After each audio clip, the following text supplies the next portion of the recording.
Good morning and good afternoon, dear participants and speakers. A very warm welcome to the second webinar under the Water and Development Partnership Program Phase 2, the IHE-DUPC2 webinar series. Today, we are pleased to cover the topic of creating societal impact insight for water and development. My name is Long Huang, the program manager for the Water Channel. My pleasure to welcome all of you to our events today.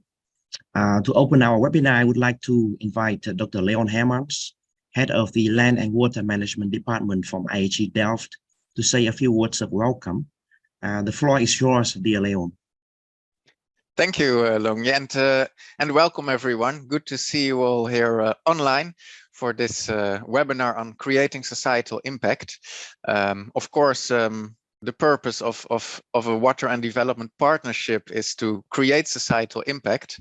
But how do you assess societal impact, or how do we understand what it means and how societal impact comes about? That is not easy for any project, let alone for a development partnership project.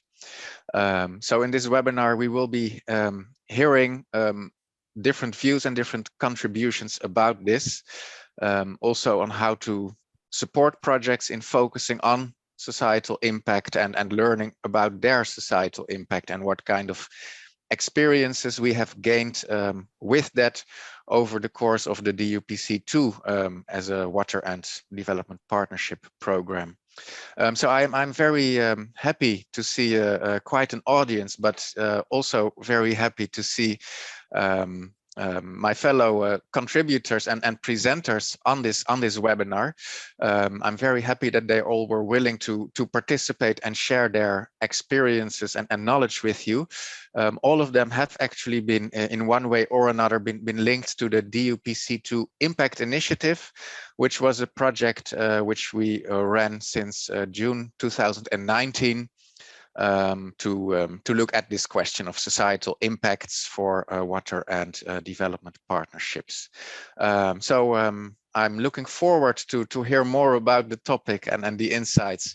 So I hope, like me, that you will also all enjoy and participate, especially in the Q&A sessions at the end of the webinar. So welcome everyone, and let me give the floor back to Long. Yes, thank you very much, Leon. To continue, I would like to briefly introduce our speaker and a very interesting program for the coming 1 hour. Today, we have 3 short presentations of each 10 minutes, followed by a panel discussion, all centered around the key questions of how can we measure and enhance societal impacts in water and development project, as Leon already mentioned. We start with a presentation by Jenny Fonk and Sunanda Poduwal from Oxfam Novit. And then after that, we'll have a presentation from Ms. Sarin Noor from Myanmar. The next presentation that follows is from Mr. Frederick Mugari from InfoNile. And after that, after these 10 minutes each presentation, we have about 30 minutes for the Q&A and the panel discussion. We are very pleased to have Ms. Tanvi Walka from CIT International as a convener for our panel discussion. Thank you for being here, dear convener and speakers. We would like to thank you very much for making your time and joining us today. We also look forward to a very interactive discussion with the audience.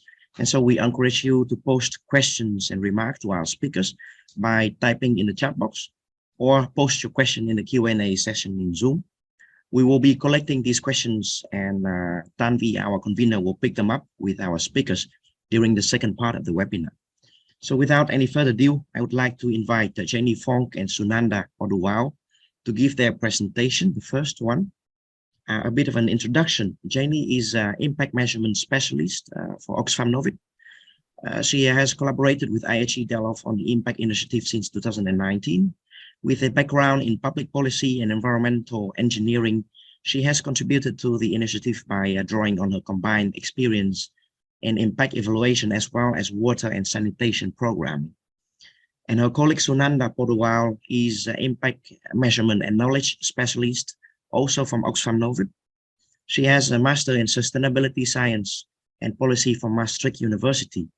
from the Netherlands, and currently support multiple projects to monitor and enhance impacts across different contexts in Africa and in Asia. And so let me put up the screen and then we can invite our speaker to begin. One moment, please. I think the screen should be on for everyone now. And may I invite the speakers, please? Yes, thank you, Long, and hi, everyone. So Sunanda and I are going to share a little bit about the work we've been doing through Oxfam Novib with the IHE Delft Impact Initiative over the past few years. We're going to share examples from 2 DUPC2 projects that we've worked with, where we've been carrying out impact evaluation activities, and these are in the Nile Basin, as well as another project in the Jordan Valley. First, we'll give some background on each project and the evaluation activities we've been doing, and then we'll conclude with sharing some reflections on creating societal impact in relation to our work with these 2 projects. Next slide, and I'll hand it over to Sunanda. Yes. Hi, Long. Thank you for the introduction. I hope I'm audible. So quickly about the open water diplomacy project. So, there are several discussion and debates on transboundary water issues, and the narratives are characterized by competing claims and tensions and disagreements over water allocation. So the open water diplomacy project was set up with the idea of changing or attempting to change these narratives around water issues and the role of science and communications. And through that, hopefully act as a catalyst in improving negotiation and cooperation on transboundary water issues. So the geographical focus was primarily Egypt, Ethiopia, and South Sudan, but there was also some top-up activities in Lake Chad and Brahmaputra basins. So accordingly, the result areas were developed around building journalists and researchers' capacities on water science and communication, and that they work together to create and disseminate scientific knowledge among the public and water diplomats, and that the key stakeholders, which is researchers, journalists, and water diplomats, have a better understanding of the interaction between media science and politics. So within this evaluation, the focus was on to understand how the project has contributed to the result areas and what the results, what the lessons actually mean for future programming. And because the subject is quite complex and there are many factors that are at play when studying the role of media and the interaction between science and politics, as you can imagine, this is a very complex project and it's quite fuzzy also when it comes to looking at the evaluation of it. So we chose contribution analysis as the suitable approach towards measuring the outcomes or the impact of the project, because we wanted to see what has been the contribution of the program in changing the narratives, in changing the capacities, or building the capacities of the stakeholders involved. I can come back to the findings, the key findings of these 2 together, but I will probably ask Janie to now come in with the other project that we were part of. Yes. Over to you, Janie. Yes, and next slide, please. So the next project that we've been working with is in the Jordan Valley, and it's a project focused on improving agricultural water productivity, and it focuses around reuse of wastewater as well as use of brackish groundwater, and it's taking place in the northwest corner of the country. And there are various project partners, so this includes EcoPeace, as well as the National Agricultural Research Center, as well as universities and the local stakeholders in the Jordan Valley, including water user associations and the Jordan Valley Authority, and then also the National Water Authority of Jordan. The key objective is around providing additional knowledge and skills to promote more efficient and equitable use of recycled wastewater and brackish groundwater in agriculture. And for the evaluation, we wanted to really have a dual purpose, which focused both on accountability as well as learning. The thing with this project was, because of the COVID pandemic, a lot of the activities were delayed or had to be adjusted. So in the evaluation, we also took an adaptive approach to match this.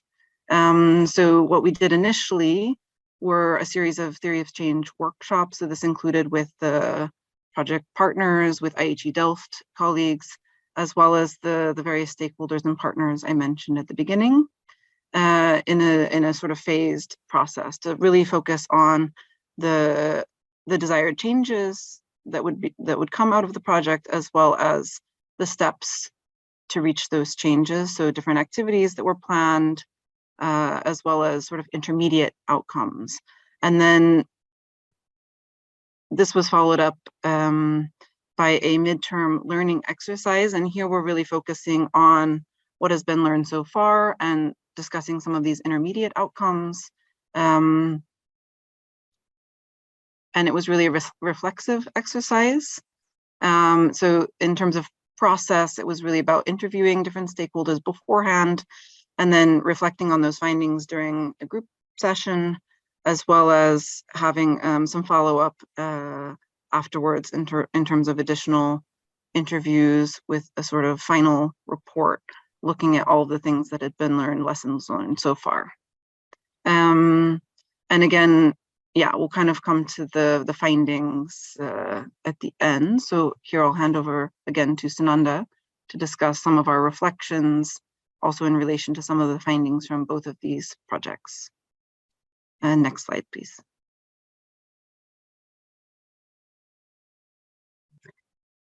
Yes, thank you, Janie. And I realized that with the first project, the Open Water Diplomacy project, I didn't go into the details of what it involved in terms of specific activities in the evaluation. I'll be happy to take questions now or later on that. And we're talking, when we, in this slide, like you say, the reflections on creating societal impacts, we will be talking about reflections and lessons that are relevant to both the projects that we worked on. So we are not looking at, we won't be talking about, at least now, the specific findings, but what, like, overarching findings which are relevant to the topic of the webinar, which is, you know, creating societal impact, and from our perspective, measuring societal impacts. So looking at societal impacts and our experience with the two projects, there are three key insights we could draw. The first one was, given the scope and the scale, and very importantly, the timeline of the projects, the question was, what are we trying to measure here? And I mean, this is not particular to this project as such. This is also this is a question that bogs us as evaluation professionals in almost every other project or program that we work on. So are we measuring impact, or are we measuring outcomes? What are the indicators that have been set up? Because impact is a long-term objective. And many evaluations in this case as well happen very close to the closure of the project. So more often than not, we are measuring outcomes. So for both these projects, you know, so this is a very relevant insight, and that keeps coming back to us. The second part is about adaptive approaches and tools, and Janie also briefly mentioned about that. So for both these projects and for other projects as well, adaptive approaches and tools are key. When we're looking at the evaluation or looking at the implementation, what is planned at the beginning of a project and what actually happens through the project towards the end are quite widely different. And throw in something like COVID, and there is no other way but to be adaptive in our approaches. And thirdly, the point is related to the role of meaningful partnerships. More and more projects we see, and this is also true for the projects that we worked on, are multi-stakeholder partnerships. And partners are spread across not just geographies and time zones, but also different cultures and ways of working.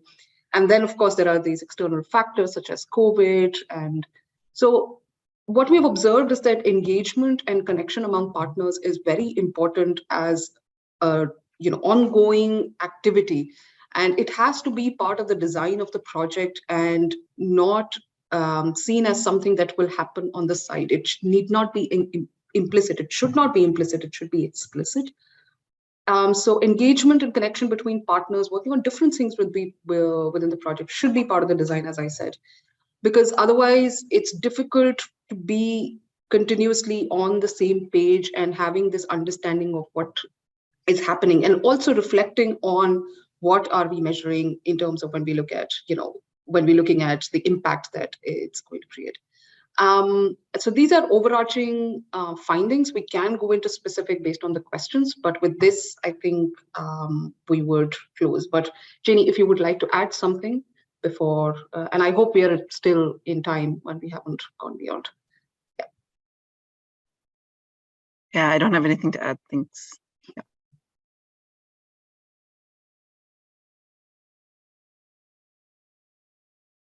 Great. Thank you very much, Jenny and Sunanda, for your very interesting presentation. We are well in time, so thank you very much for keeping to that. Next, I would like to introduce the second presentation by Sareen Noor. Sareen is an environmental planning and management researcher from Myanmar. She is an alumni from IHE Delft and actively contributed to the DUPC2 research through her master thesis research. And so may I invite you to share the screen and give your presentation, please, Sareen? Good morning, good afternoon again. Thank you for joining us today to our webinar. And today I'm presenting my MSc thesis about DUPC IHE contributing to institutional strengthening from a Southern partner perspective. And next slide, please.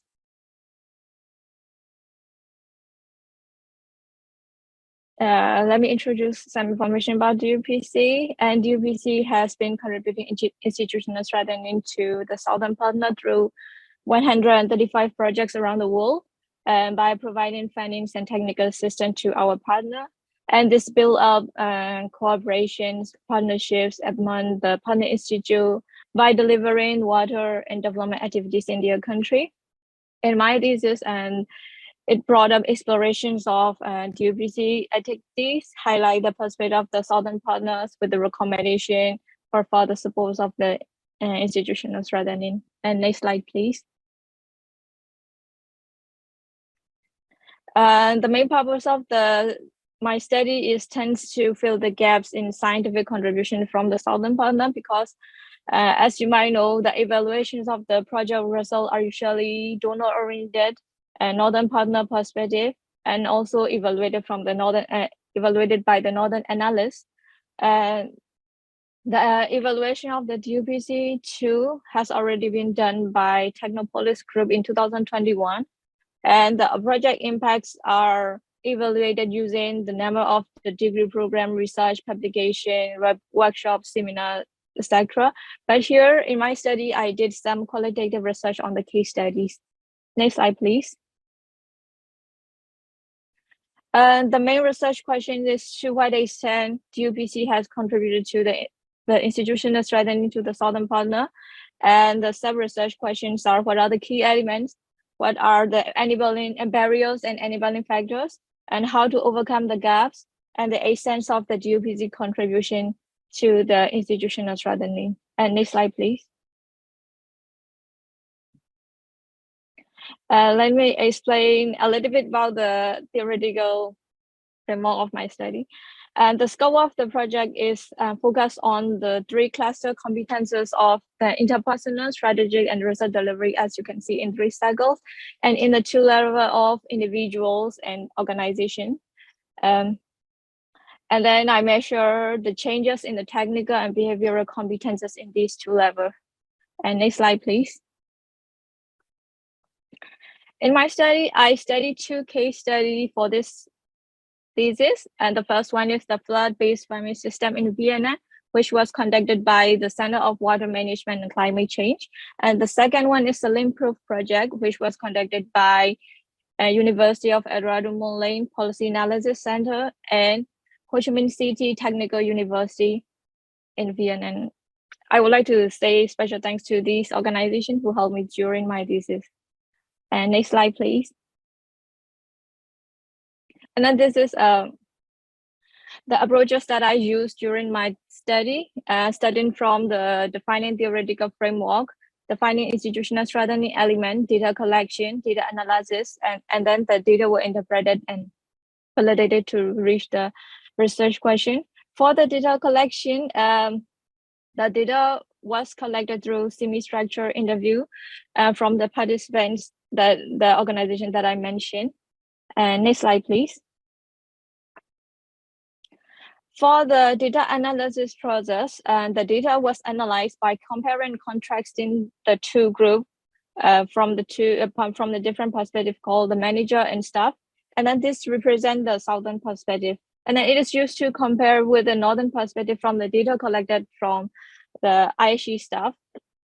So the analyzed result will complement from each other from different perspectives, and then these leads to answer the research questions. And then next slide, please. And I would like to highlight some results, some interesting results that I found in my study. As you can see, the table show compare and contrast to two results of the northern and southern perspective.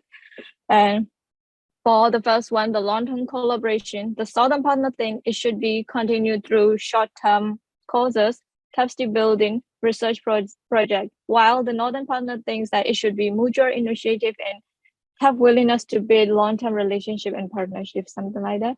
And for the second one, the capacity and develop capacity for solving practical problems. And our southern partner mentioned that the impacts are more oriented to the scientific publications and lower impact on solving practical problems.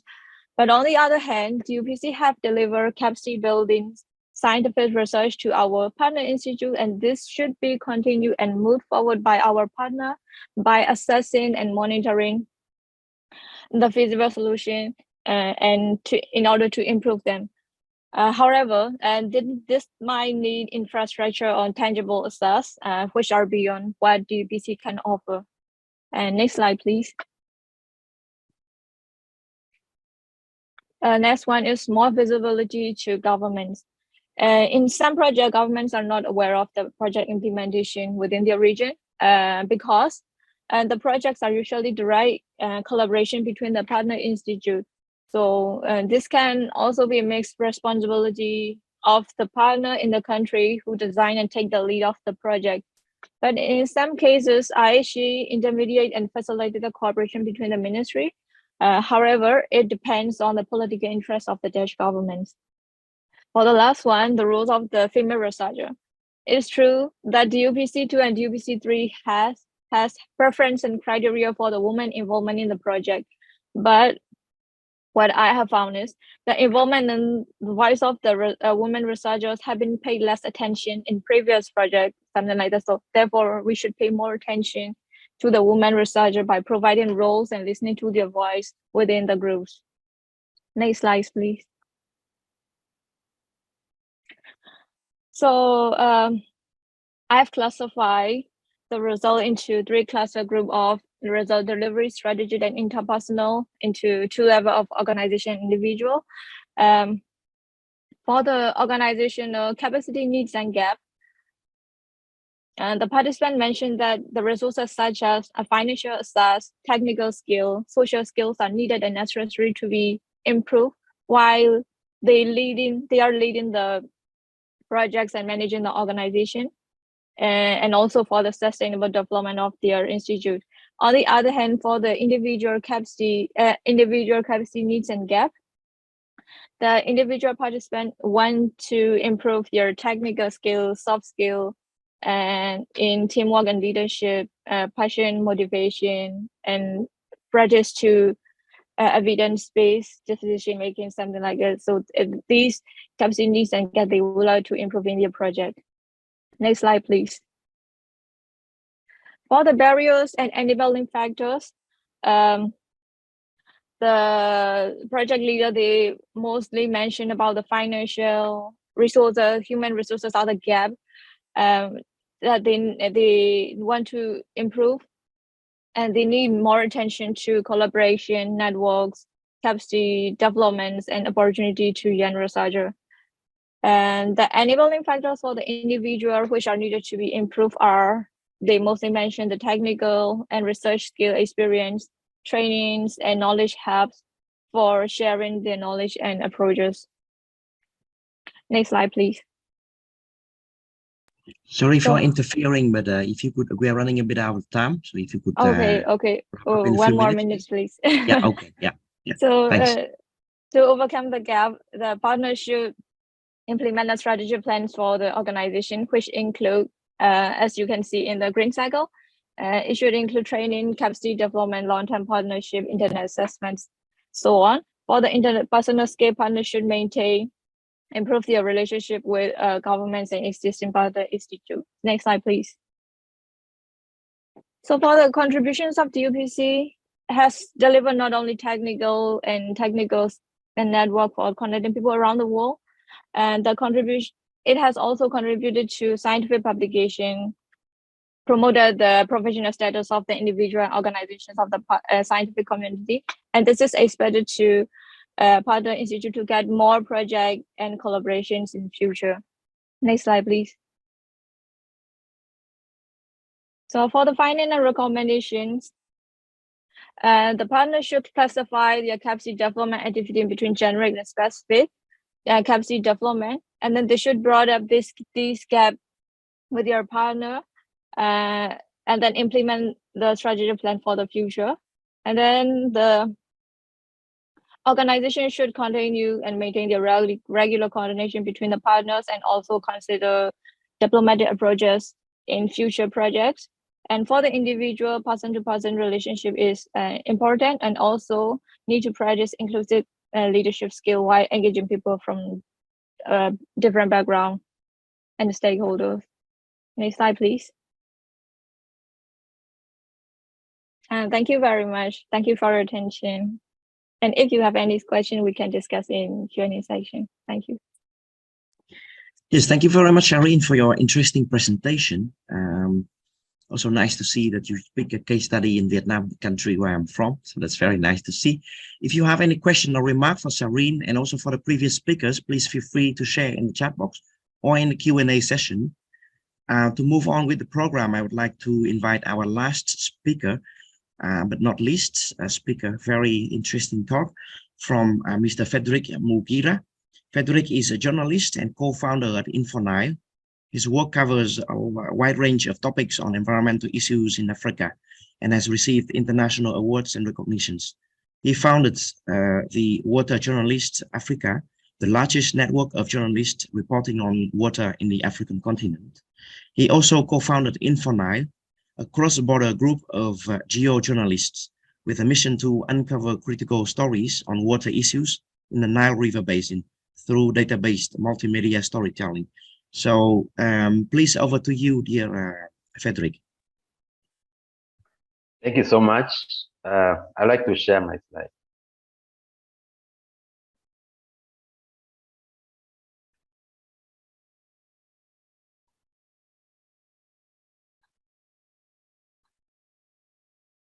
Yeah, thank you so much for the introduction. My name is Frederick Mugira. I am Ugandan, and like you said, I started Water Journalists Africa in 2011 and co-founded InfoNile in 2016, 2017.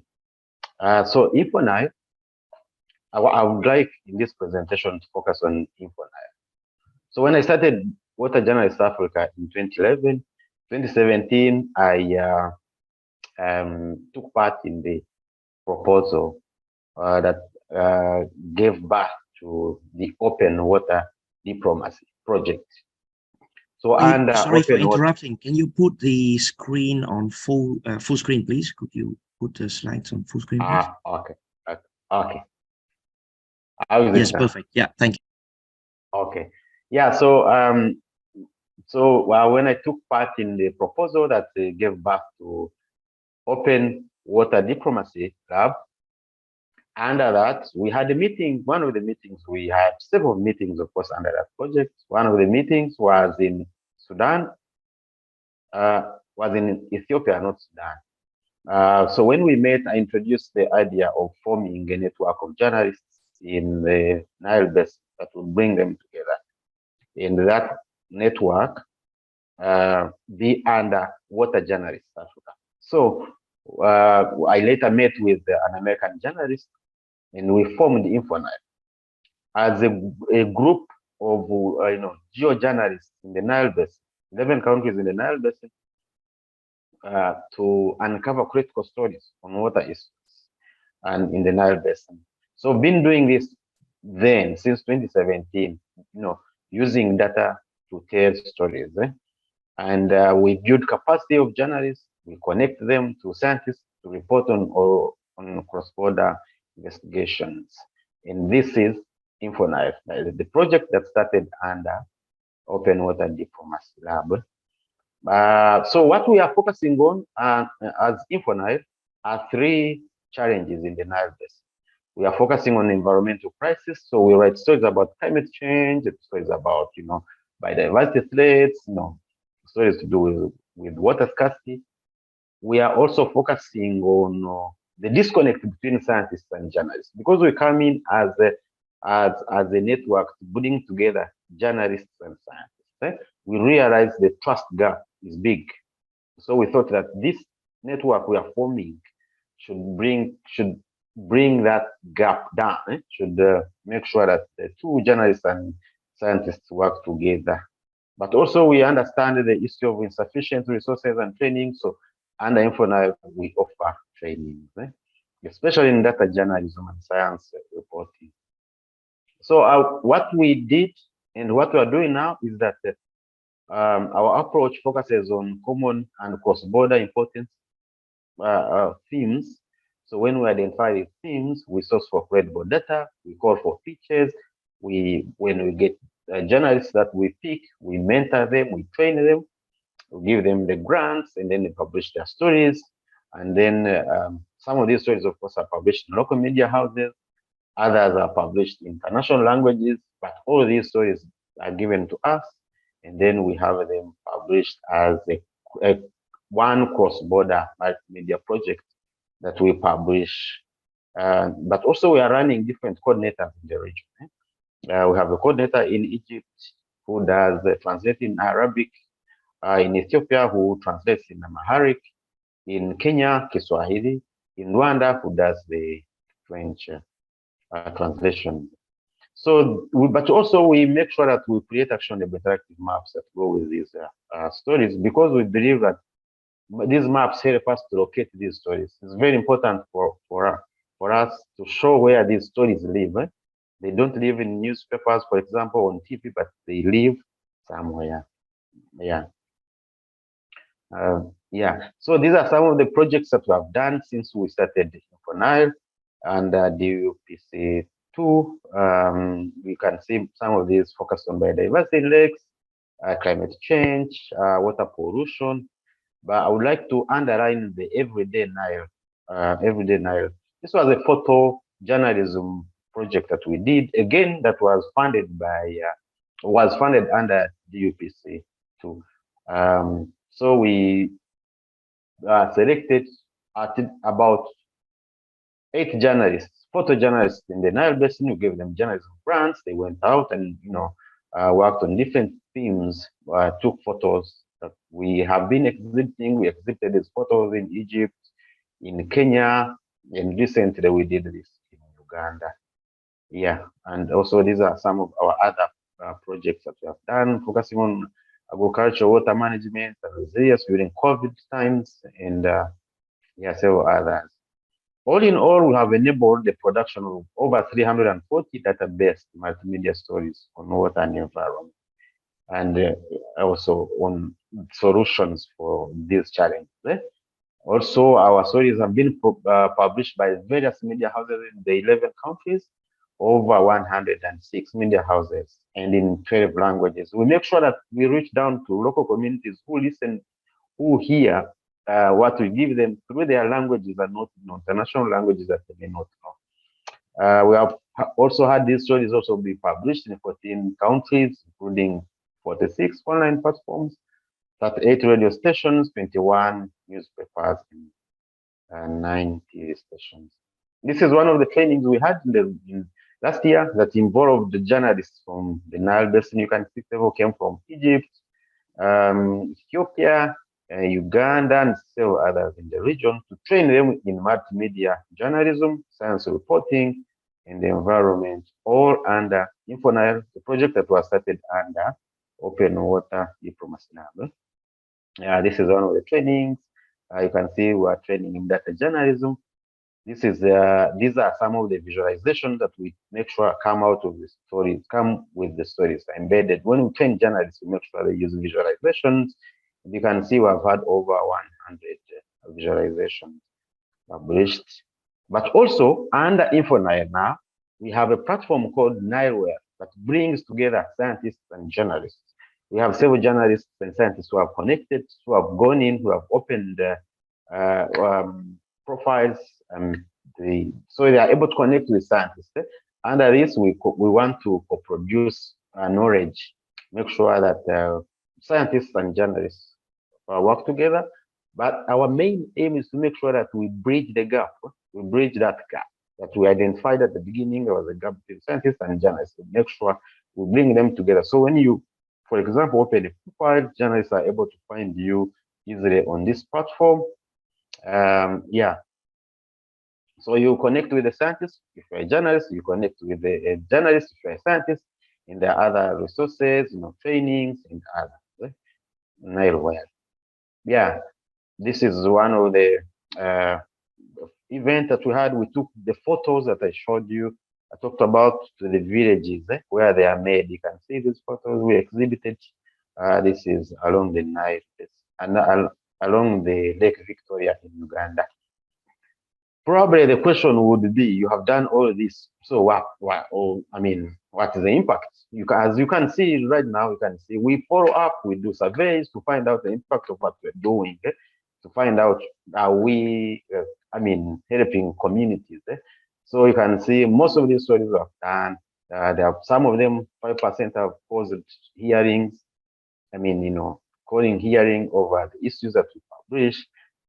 Some of them have caused policy change. You can see 33%. Some of them have influenced journalists and media houses to do more environmental and data journalism stories. 80%, 89%. I think that's the biggest. And also, well, probably I will leave this one. This is what we intend to do. But a summary of this is that we intend to have more of what we're doing and put them in practice and follow up and make sure that we reach out to more journalists in the region, we reach out to more scientists to bring them together and work with journalists, and we kill that gap. Yeah, well, I'm almost coming to the end of this. So some of the, you will also ask me, what are some of, what has happened in communities now? You're writing these stories. What has happened in communities? You can see our stories have caused pipe to water, supply of pipe to water in Tanzania, a processing plant in Uganda, where a story on refugees transforming human waste to fuel in northern Uganda, helped Oxfam lobby for more funds to construct a processing plant, more clean toilets in Uganda, local jobs in South Sudan, oil pollution activism in Sudan, and all these stories we write not knowing how big the impact is going to be, but later we track and ask the journalists who write the stories, and they tell us. For example, number 7, the access granted by DR Congo in Rwanda. When COVID broke out, the border between DR Congo and Rwanda was closed, but people in Congo would come to Rwanda, fetch water, because the border was closed. So then they couldn't come. So our journalist wrote a story about the closure of the border, and when the story was published, the government opened the border. So people started coming to the other side to fetch water. But also, the impact has gone to journalists, the journalists that we work with. For example, 49 have had an increase in use of data that we train them in their stories. 83% have shared the data journalism skills with their colleagues, and then 89, the journalists, for the journalist media houses started reporting more on environment and data-driven stories, which we focus on to make sure that we have more of these stories in the media, in the narratives. This is a summary of what we have done, but we can always discuss more of this. Thank you so much. Thank you very much, Frederick, for your interesting presentation. It's particularly interesting for me to see how data can be used for storytelling. I have a question about it, and maybe hopefully we can get back to that with our panel discussion. To move on, I would like to invite all of us to join the panel discussion and combine with the Q&A. I thank also the participants to share the questions, and I have collected them all. Allow me to invite and introduce our convener, Tanvi Walawaka. She is environmental planning and management expert at SEATI International. Her main working themes include environmental impact assessment, climate change adaptation, policy analysis, monitoring and evaluation, and capacity building. And she currently coordinates different programs at SEATI International. Thank you for joining us today, Tanvi, and the floor is over to you with the panel discussion. Thank you so much, Long, for the introduction. And I must say they were great presentations. It reminded me of the time that I worked for the UPC back in during my thesis in IHE. So thank you so much. All of them were amazing presentations, great research. And I liked how each of them highlighted different aspects of stakeholders. So that was something that probably is, for me, also an important aspect of doing research in this field. One of the questions that I would like to start with is something that I thought about, and before I go on to the questions from the audience, and I have this question for probably everybody, because all of y'all spoke about different partnerships between different groups. I would like to actually pose this question to each of the presenters, that what do you think is that one aspect that is the most important to strengthen a partnership? And maybe I could start with the first presenters, Janie and Sunanda, whoever wants to take the floor.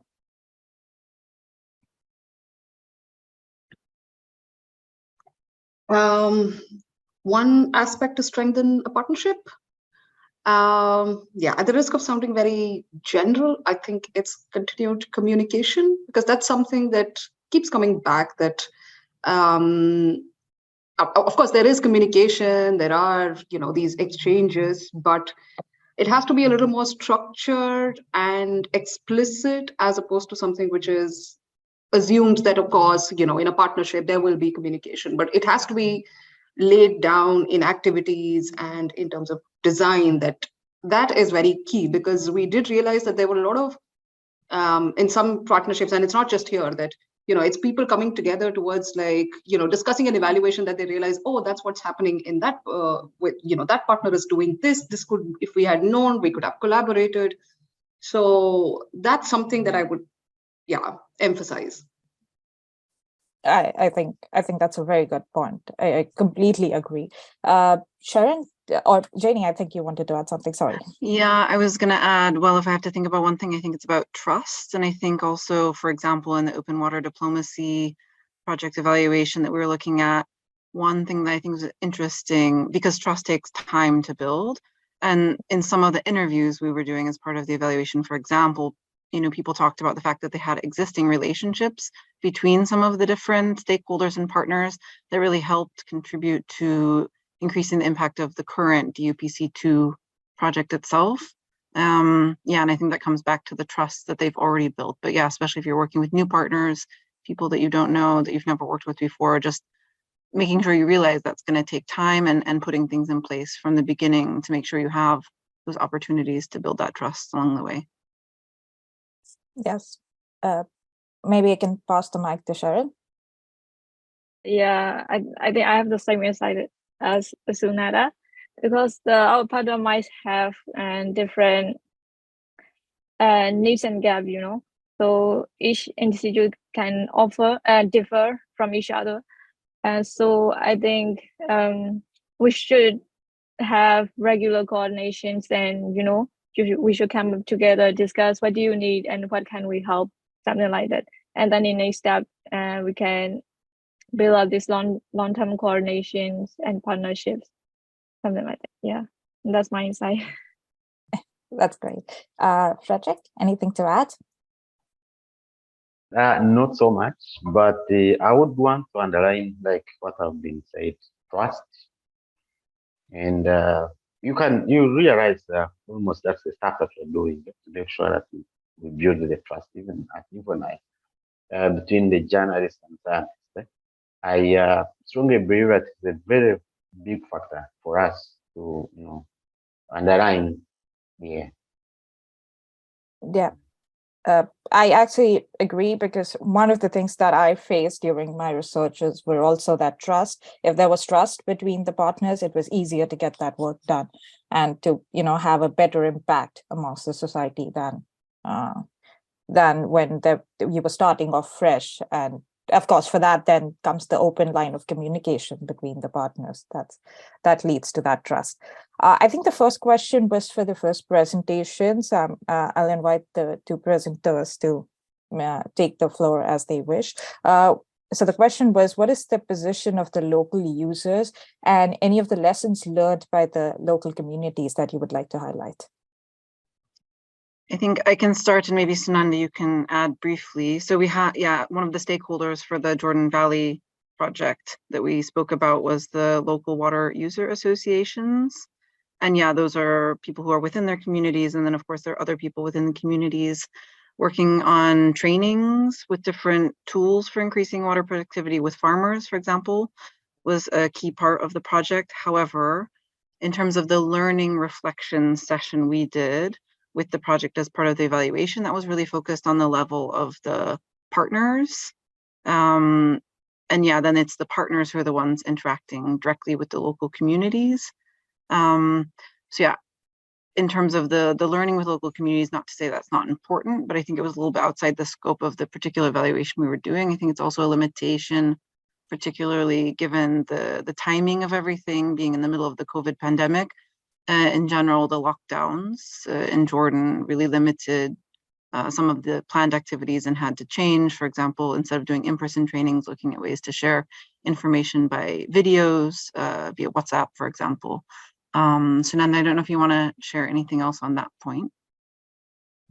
No, I think you've covered it well. I mean, more often than not, it's the scope of the evaluation. That's what, at least as evaluators, we are bound by. So it's also the expectations from the evaluation. But local communities are that's where it needs to be measured. And then it comes also to the point that, what are we measuring? Like the impact on local communities. That's something sometimes it takes time and it comes after much later. So there is this requirement for an evaluation to be done much after the closure of the project to see whether it continues or not. I said I have nothing to add, but I added anyway. But that's my take on that. No, I think you're right, Sunanda, when you say that the impact that you see in the local communities it comes much later, and it depends on how much has stayed with the local community. So something that you even mentioned during your presentation was we look at the outcomes and the impacts are very far on. So it again highlights that.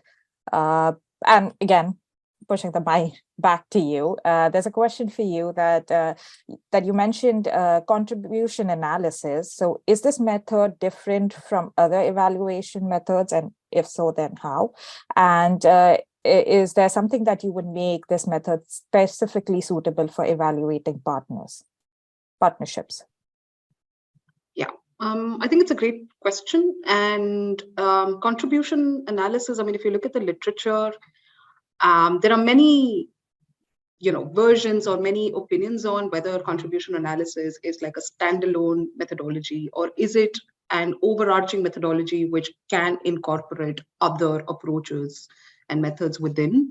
So personally, if I talk about like for this evaluation, I think because contribution, especially like the word itself, that we're not looking at how the process was or whether these outcomes were achieved or not, but we're looking at what has been the contribution of the project to the result areas.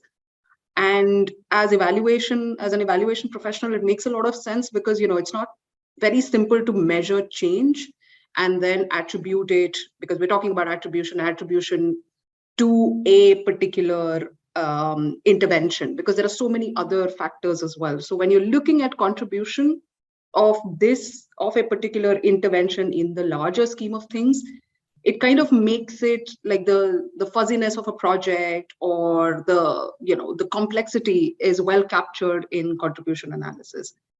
And in my personal opinion, again, I mean, of course, the literature would vary, of course. I think it's quite suitable for evaluating partnerships, because partnerships, again, is like a very fuzzy concept, like what do you say when you're evaluating partnerships? What are we looking at? So contribution analysis kind of gives you that scope to keep it to the level that you want to explore, you as a project or a program, and what they want to evaluate.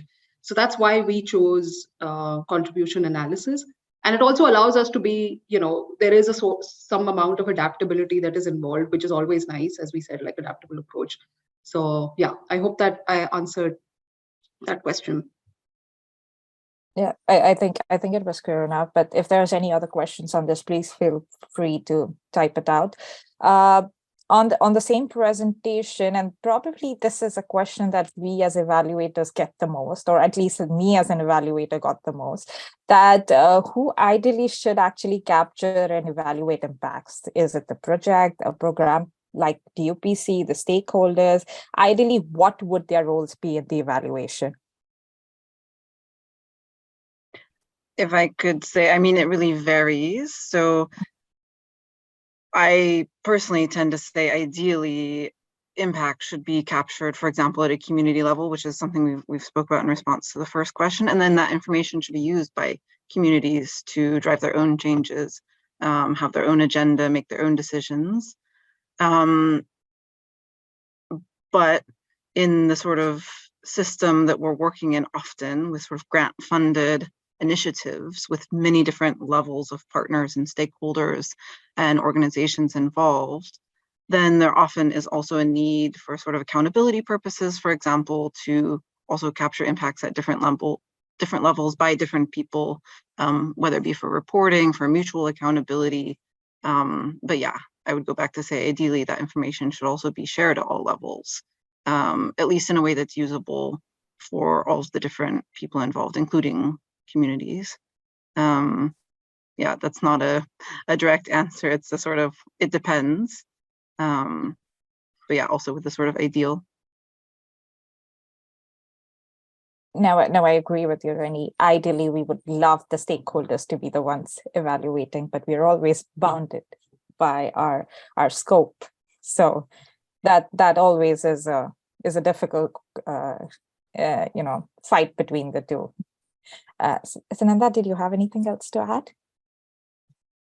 Yeah, I think again, like it depends, or everyone, like there are so many answers that can come, and that's why for us, for evaluation, we have to always set the boundaries, because when we start to imagine like an evaluation, we want to cover every level, but like Jenny said, there are multiple levels. Each of them have their own expectations, right, from the donor to the program to the project, within the project, the partners.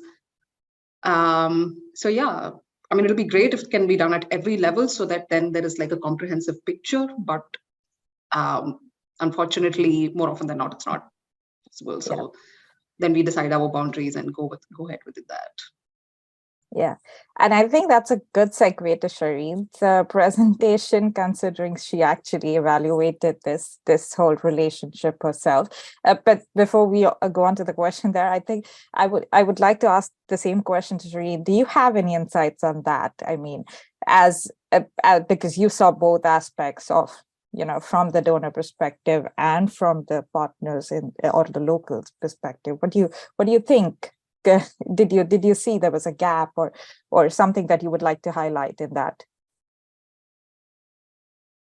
Actually, I highlight from the partner perspective. So yeah, they how to say, it depends on the project, because some projects are led by the southern partner and some projects led by IHE, but actually some project led by the southern partner, like they come up with their plans and that they're going to implement, and I think that kind of project has no problem. But sometimes, as I presented in my presentation, there are two levels. So the manager, they want this one, but on the other hand, in the form of the individual, they want this kind of technical skill. So they want to learn this program and they want to learn this one. But these are, this gotta improve them within their organization, I think. Yeah. And that's what I found. but sometimes, you know, and there are some capacity needs some kind of like financial assistance or something like that. But this should be found in another way around, not only from the DUPC, but also from another financial resources. Yeah. That's a really important part. But then, and now I'm going to ask you a question that I was asked probably the most during my own research, and something that I keep asking myself is, what do you think will happen if the finances stop? Do you think this change will continue? Do you think this change is long-term, especially with the research that you've done and for the projects that you've done? Yeah, it's really difficult.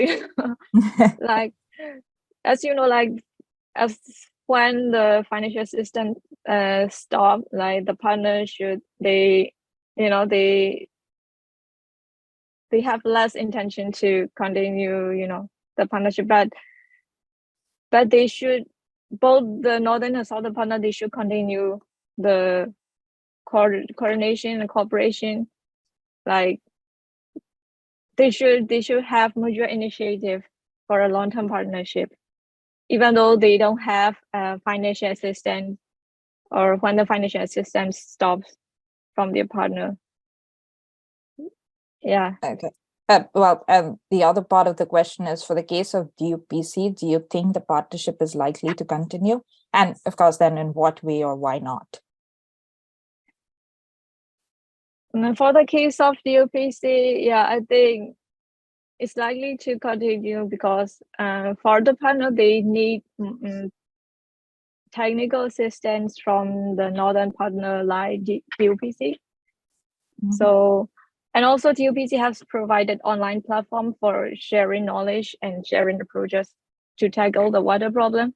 So yeah, I think the partnership will continue one way or another, online or for personally it's not possible, but even though the financial assistance stop, like they will continue their partnership online by getting technical assistance. Yeah. Okay. Another question on this is that you were evaluated two projects that I think was one led by IHE and then by a southern partner, Yes. if I'm right. Yes. Yeah. So did that result in different, responses, needs, suggestions, any differences that you would like to highlight between the two?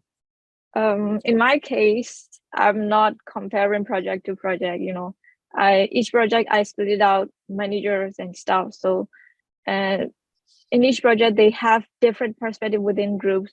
So, but what I have found is in the manager group, they all have the same intention and needs and gap. Like they need technical assistance, financial assistance to sustain their organization.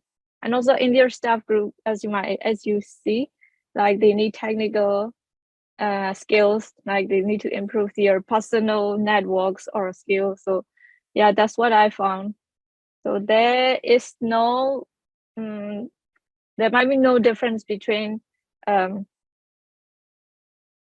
from project to project in my study. So the one that I found is from level to level, but you can see the gaps between the group, within the groups.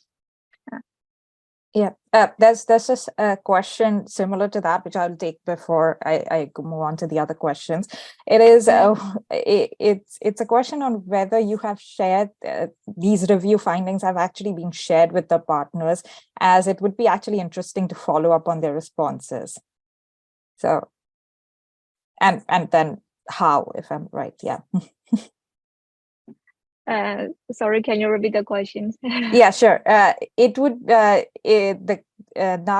Fauzi, if I'm right, she says that, have you shared these review findings with the partners? And it would actually be interesting to see how they follow up with their responses. And how do you think how it would be interesting, do you think? Yeah, actually, I didn't have a chance to follow up your response, but I just share my thesis with my partner. Yeah, they saw that it's quite interesting, and also I hope they will see what they need and they consider these needs and gap in future while implementing their strategic plan. And also, even though not only with UPC, when they meet the other and donors, like they can discuss like we need this one, and then I expect that they could improve these gaps in need and gap by from our study. Yeah, I hope.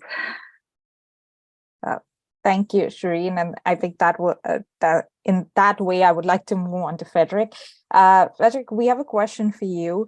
So of course, and I agree with this, that it is very important to use data to actually tell a story. That's how you actually get more people to hear you.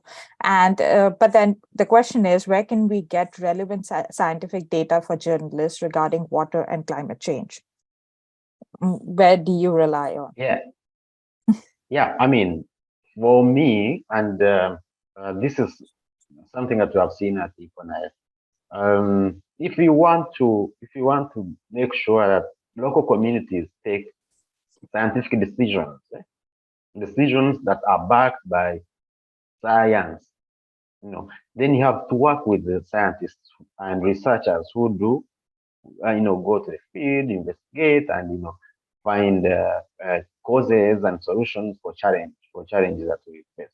So the best way for us as journalists is to work with scientists and researchers to get this info. But sometimes we find that this data by scientists and researchers sometimes may not be right, they may not be peer reviewed, and some of these who say they are scientists or researchers, they are actually politicians. Right? They are trying to make sure that they promote their government, what their governments want. So that's a very big challenge, but we have found out that there are places online that you can go and find credible data that is peer reviewed. So then you can do that. But our number one is to make sure that scientists and journalists work together. So then journalists can access data from researchers who have gone to the field and researched about these challenges. Yeah. Well, thank you so much. And I think I will begin this question with you and then maybe move on to the other presenters. And this is the last question that we have on the list too. So are there any findings of the impact project, including these interesting presentations and recommendations, somewhere accessible for the audience of this webinar and beyond, somewhere where they can go and maybe read about this more? Yes. Okay. Yeah. Regarding this question, I think I can quickly go in and say yes. After this, we'll make sure that we share all the presentation with consent of the speakers, and the recording will also be made available. Yeah. Anything else, Tanvi? Would you like to add anything? Oh, well, of course, I would first like to add thank you so much for the presentations. Again, they were an interesting insight into different aspects of probably the same thing which we call impact. And again, I cannot highlight this more. I did this. I probably do this every day in my research, that your outcomes are just the smallest part of the research. It's your impacts that actually play the bigger role and the long-term part of it, which unfortunately we sometimes cannot highlight in our research. And that is why evaluations have to be as comprehensive as possible. And all the research today and showed that. And of course, another thing that I obviously learned today is partnerships. They are so vital, and different types of partnerships, whether they are between society and the partners that are actually present there, or the donors and the partners, of course. And an interesting one that probably I need to read a little bit more about is the journalists and the scientists. I would love to actually go in more detail into that, because again, data is one thing, but storytelling actually gets people to get involved in your project. So it's such important aspects, and stakeholders and partners and impacts are such important parts of the project that all of your presentations highlighted different aspects of it. And I really want to thank you for making this such an interesting session. And I think that's it from me. So Long, over to you. Thank you very much, Sanvi. Also, thank you very much our speakers for an interesting panel discussion. I'm sure many of us have got inspiring insight and practices to consider when it comes to creating more impacts for our projects. And with this, we come to the end of our webinar of today. We'd like to thank you, speakers and audience, for having a very fruitful session. I wish you a lot of health and success with your work. We thank the IHE-DUPC2 program for organizing and supporting this webinar series. From the Water Channel, we would like to invite you to join our water community at thewaterchannel.tv, where you will find the largest live collection of water-related content on the internet. Please remember to subscribe to our future webinars, and we hope to stay in touch. I wish you a very good day further.